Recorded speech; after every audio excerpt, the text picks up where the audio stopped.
नमस्कार।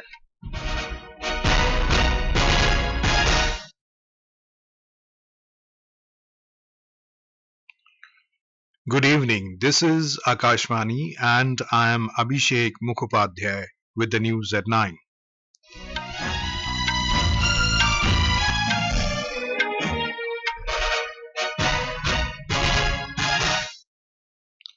The headlines. President Droupadi Murmu gives away Gallantry Awards to defense and police personnel at Rashtrapati Bhavan. Awardees include 10 Kirti Chakra and 26 Shaurya Chakra recipients. India-Russia Annual Summit to focus on cooperation in defense, trade, energy and other sectors. Prime Minister Narendra Modi to reach Moscow on Monday. NEET-PG Entrance Examination 2024 to be held on the 11th of next month. Labour Party leader Keir Starmer becomes new Prime Minister of United Kingdom. IMD issues red alert for heavy rainfall in Uttarakhand and most parts of northeast India till tomorrow. And in women's cricket, South Africa set a target of 190 runs against India in the first T20 International of the three-match series in Chennai.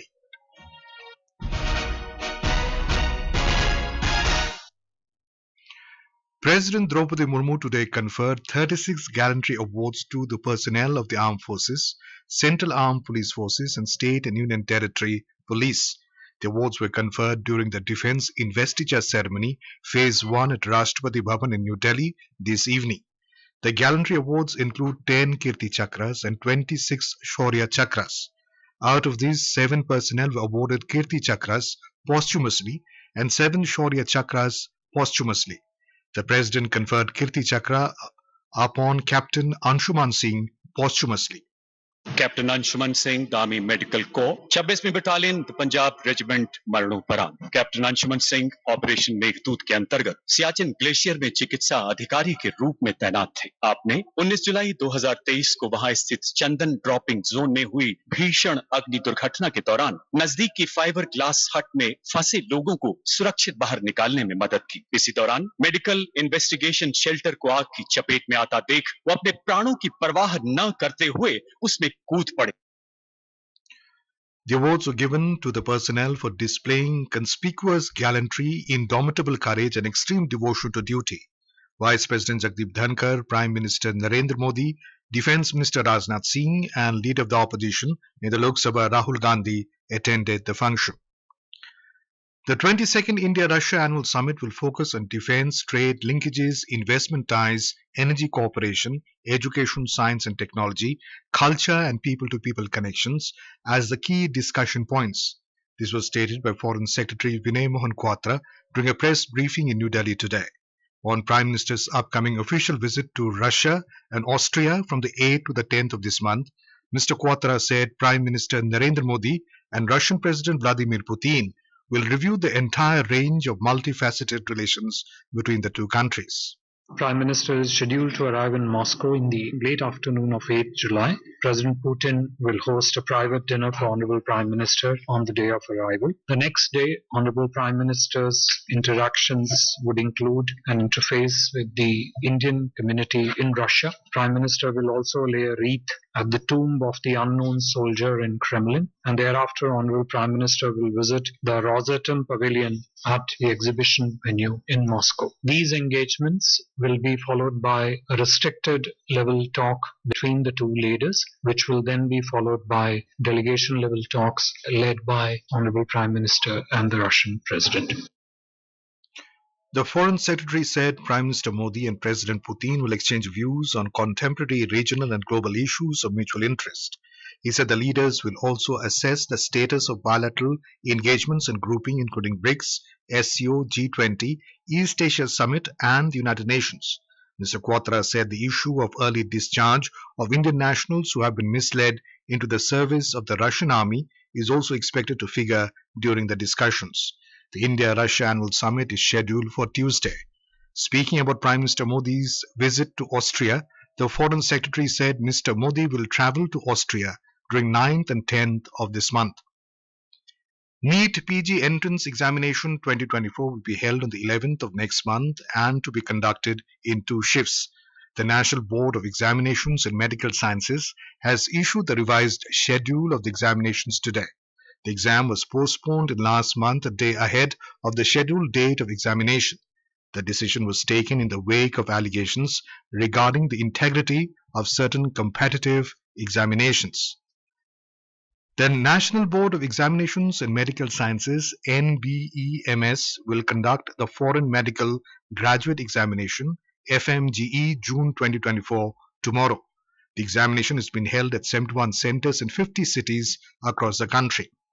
Talking to Akashvani News, Union Health Secretary Apurva Chandra has appealed to the FMGE aspirants not to pay heed to the rumors of paper leak. सबको मैं यही सूचित करना चाहूंगा कि कल सुबह तक पेपर बनेंगे, तो इसमें पेपर किसी के पास उपलब्ध होने का संबंध ही नहीं, और जब पेपर बनता है तो सीधा सेंटर पे ही जाता है, जो कि परीक्षा जब 9 बजे शुरू होती है तो वहीं पर जो कैंडिडेट है उसके सामने ही उसके पासवर्ड से खुल सकता है। उस बीच में और किसी को ये पेपर उपलब्ध होने की संभावना ही नहीं है। इस पे ना पड़े, और कोई भी अगर आपसे इस तरह का पैसा मांग रहा है तो ये माने कि इस पे आपसे पैसा जालसाजी से लिया जा रहा है। The government has mandated conformity to the Bureau of Indian Standards (BIS) for stainless steel and aluminium utensils to enhance kitchen safety, quality and efficiency. According to an order issued by the Department for Promotion of Industry and Internal Trade (DPIIT), the ISI mark will be compulsory for such utensils. Consumer Affairs Ministry said non-compliance to this order is punishable. Recently, the BIS has developed a range of standards covering essential kitchen items. This is Akashvani giving you the news. For quick news updates around the clock, follow us on our X handle at AIR News Alerts. Labour Party leader Keir Starmer has become the new Prime Minister of the United Kingdom. In his first speech as the new Prime Minister, 61-year-old Starmer promised to bring about change, emphasizing the need to deliver results. He praised his immediate predecessor Rishi Sunak, acknowledging the dedication and hard work Sunak brought to his leadership. Mr. Starmer emphasized the urgency of the work ahead, pledging to get started immediately. If you voted Labour yesterday, we will carry the responsibility of your trust as we rebuild our country. But whether you voted Labour or not, in fact, especially if you did not, I say to you directly, my government will serve you. Politics can be a force for good. We will show that. We've changed the Labour Party, returned it to service, and that is how we will govern. Country first, party second.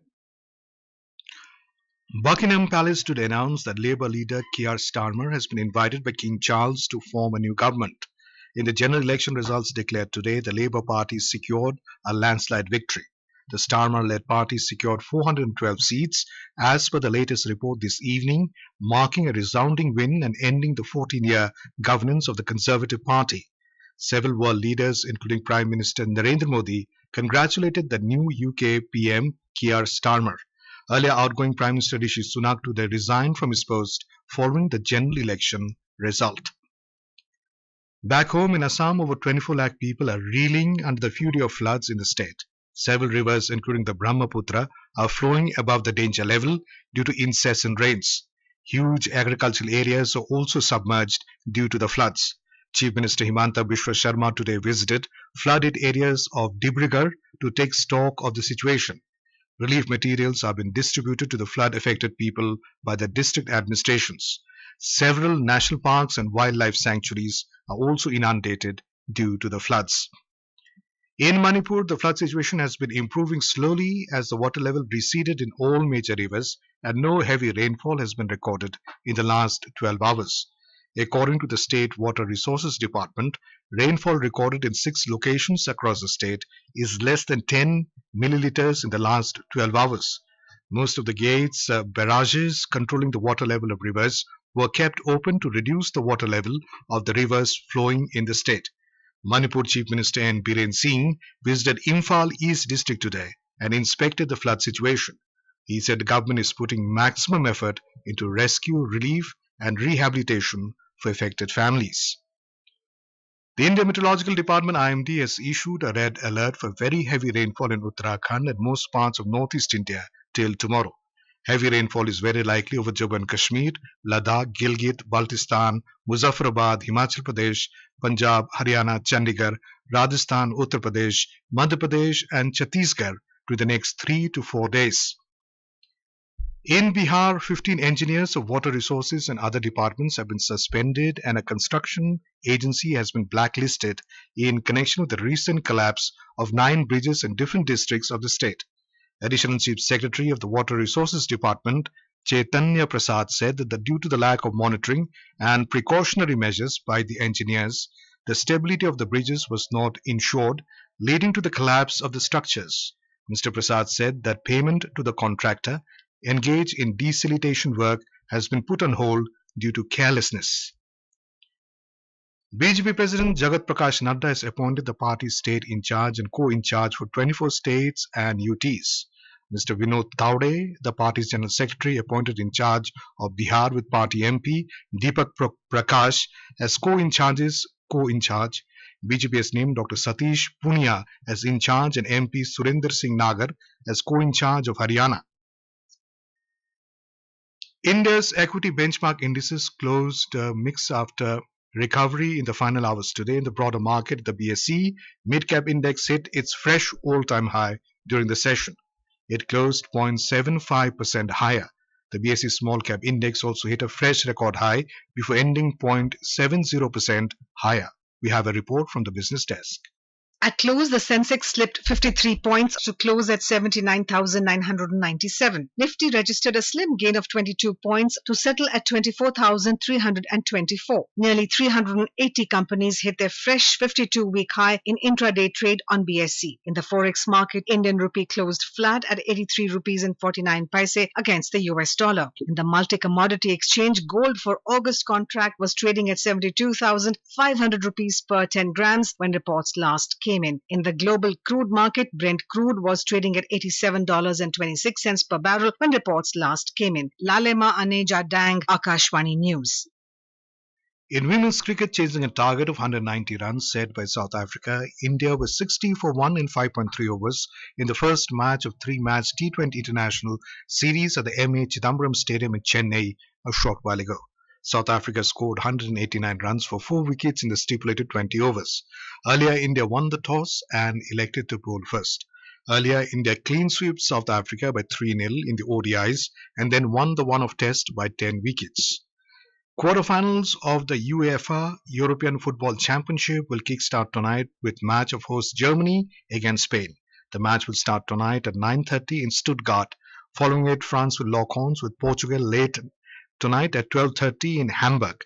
Tomorrow, England will take on Switzerland in Dusseldorf, while the Netherlands will face Turkey in Berlin late night. The semi-finals will be played on the 9th and 10th in Munich and Dortmund, with the final in Berlin on the 14th of this month. And now, before we end the bulletin, the headlines once again. President Droupadi Murmu gives away Gallantry Awards to defense and police personnel at Rashtrapati Bhavan. Awardees include 10 Kirti Chakra and 26 Shaurya Chakra recipients. India-Russia Annual Summit to focus on cooperation in defense, trade, energy and other sectors. Prime Minister Narendra Modi to reach Moscow on Monday. NEET-PG Entrance Examination 2024 to be held on the 11th of next month. Labour Party leader Keir Starmer becomes new Prime Minister of United Kingdom. IMD issues red alert for very heavy rainfall in Uttarakhand and most parts of northeast India till tomorrow. And in women's cricket, South Africa set a target of 190 runs against India in the first T20 International of the 3-match series in Chennai. And that is all in the news at 9. Good night.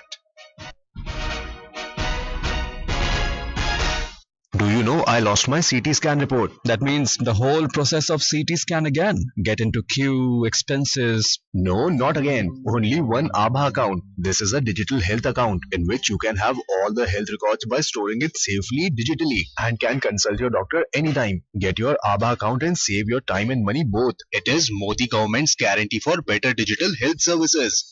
ये आभा card यानी Ayushman Bharat health account के अनेक फायदे हैं। इससे medical reports, दवाओं की पर्चियां, ब्लड ग्रुप की जानकारी, डॉक्टर कौन है उसकी जानकारी, ये सब एक साथ रिकॉर्ड में रहेगा। For more information, visit abdn.gov.in or call 14477.